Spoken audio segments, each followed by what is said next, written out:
ADHD is a condition that starts in childhood and then stays for about 60 to 80% into adulthood. That means that children with ADHD become adults with ADHD. But it is a condition that begins in childhood. So if it's missed in childhood, those adults are now struggling and fumbling around in adulthood, not having ever been diagnosed. So it doesn't come on in adulthood, but it was probably always there from the young age, it wasn't diagnosed. So when we're seeing adults over the age of 18, they've had it since they were young in grade 1. It's just that it wasn't diagnosed until now. In our individual practices, we've seen a lot of children become adolescents, adolescents become adults. And in our treatment assessments of patients, whether it be educational needs, whether it be physical needs, Gurdeep as a family physician, we noticed that something was missing. And a lot of people would come and they'd have questions about something that's going on in their life, something going on in their career path, would look for advice. And we thought, well, there's something not right. We can investigate, but the answers we have they don't quite fit. So someone might come in with a diagnosis of anxiety or a previous diagnosis of depression, and they're thinking, maybe it's the medication that needs adjusted. But in further questioning, we discovered that's not really what's going on. There's something missing. And once we started looking into what ADHD is, how it's been represented in the media, what the history is of the knowledge, who has this knowledge, who's able to look at someone and determine is it anxiety, depression, there wasn't much about ADHD or much language in practices of ADHD. So we started looking at adolescents turning into adults differently, with a different lens and a perspective, as maybe it's possibly ADHD that's been holding you back or that is affecting you in some sort of way in which you're not happy with the way your life is going. And in further investigation, we discovered there is a gap.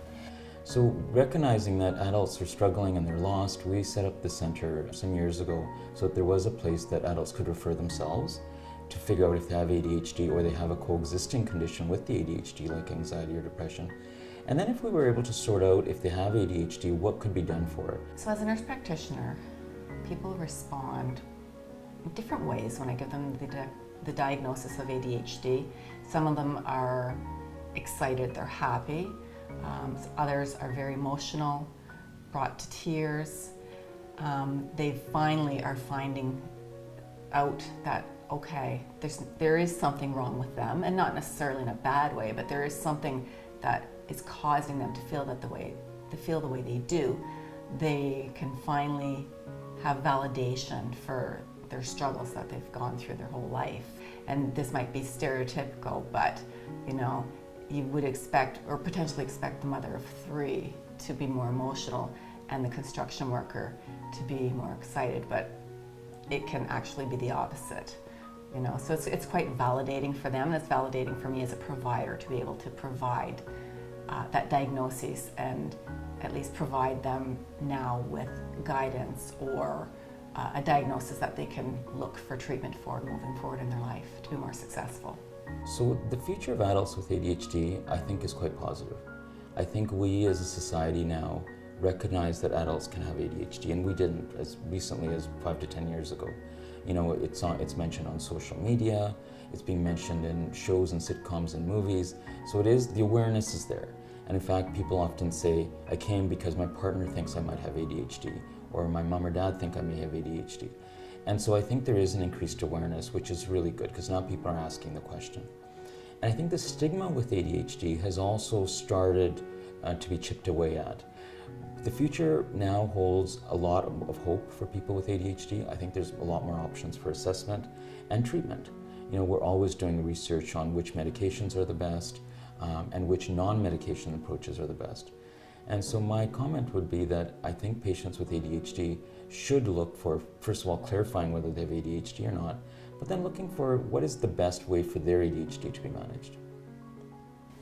Once these adults, we tell them that they do have ADHD, that the diagnosis is positive for ADHD, they have a very emotional response.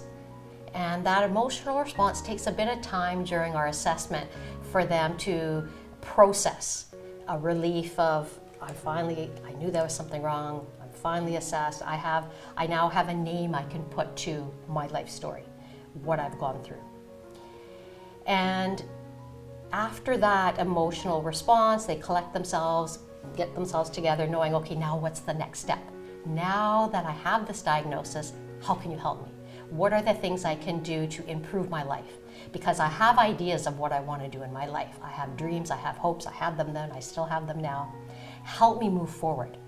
What are the things I can do in order to move forward and improve my life in the sense that the improvements I want to make? How can I move forward and not only make life better for myself, but for the people who I love, my family, my kids, my parents, the grandparents who I take care of.